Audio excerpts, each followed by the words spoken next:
কষ্ট করে পরীক্ষার জন্য প্রিপারেশন নিলেন আপনি কয়েক মাস, কিন্তু ফলাফল যখন ভালো হয় তখন একটা আনন্দ আছে না নাই? সারাদিন রোজা রাখলেন রমজানে, কি কষ্ট, তৃষ্ণায় গলা ফেটে যায়, কিন্তু ইফতারির সময় যখন রুহ আফজার শরবতটা খাই কেমন লাগে?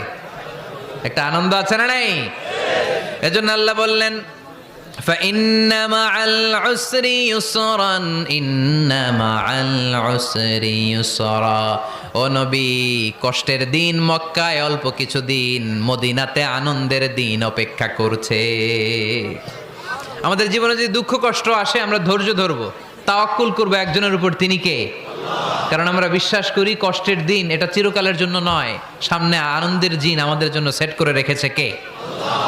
তাহলে আমরা সূরাতুল ইনশিরাহ থেকে 3টা নেয়ামতের বর্ণনা শুনলাম, বিশ্বনবীকে কি সান্ত্বনা দেয়া হলো সেটা শুনলাম। এবার 2টা গাইডলাইন শুনে তাফসির আমরা শেষ